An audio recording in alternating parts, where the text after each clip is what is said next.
देश के पहले प्रधानमंत्री रहे जवाहरलाल नेहरू की 98वीं पुण्यतिथि है। इस मौके पर देश के तमाम नेताओं ने पूर्व पीएम को याद करते हुए श्रद्धांजलि अर्पित की। ऑल इंडिया कांग्रेस समिति ने शांति वन में जवाहरलाल नेहरू की 98वीं पुण्यतिथि पर स्मरण कार्यक्रम आयोजित किया। कार्यक्रम में कांग्रेस की अंतरिम अध्यक्ष सोनिया गांधी ने पुष्पांजलि अर्पित की। प्रधानमंत्री नरेंद्र मोदी ने स्वतंत्रता सेनानी और आजाद भारत के पहले प्रधानमंत्री जवाहरलाल नेहरू को याद करते हुए ट्वीट कर लिखा, पंडित जवाहरलाल नेहरू जी को उनकी पुण्यतिथि पर श्रद्धांजलि। कांग्रेस के पूर्व अध्यक्ष और नेता राहुल गांधी ने भी जवाहरलाल नेहरू को याद करते हुए ट्वीट किया। उन्होंने कहा, 58 साल बाद भी पंडित जवाहरलाल नेहरू के विचार, राजनीति और हमारे राष्ट्र के लिए दृष्टिकोण उतने ही प्रासंगिक हैं जितने पहले थे। भारत के इस अमर सपूत के मूल्य हमेशा हमारे कार्यों और विवेक का मार्गदर्शन करें। देश के पहले प्रधानमंत्री रहे जवाहरलाल नेहरू का जन्म 14 नवंबर 1889 को इलाहाबाद में हुआ था। उनके पिता मोतीलाल नेहरू अपने समय के सबसे सफल वकील थे।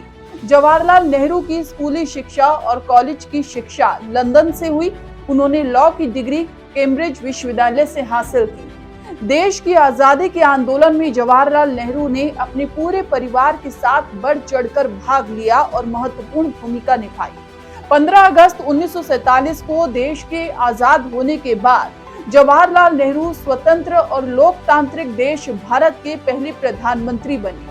नेहरू को मुख्य रूप से देश के स्वतंत्रता संग्राम के संघर्ष में गांधी जी के अनुयायी और कर्मठ कांग्रेस नेता के तौर पर देखा गया है।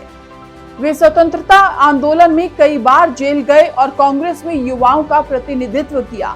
आजादी के समय कांग्रेस और गांधी जी ने उन्हें देश के प्रधानमंत्री के रूप में चुना। नेहरू जी एक महान राजनीतिज्ञ और प्रभावशाली वक्ता होने के साथ साथ महान लेखक भी थे।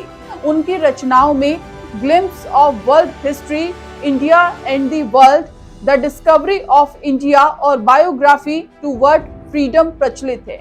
इन सभी किताबों में द डिस्कवरी ऑफ इंडिया सबसे प्रचलित किताब है।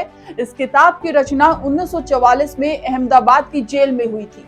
पंडित नेहरू ने इसे अंग्रेजी में लिखा था, बाद में इसका हिंदी में अनुवाद हुआ।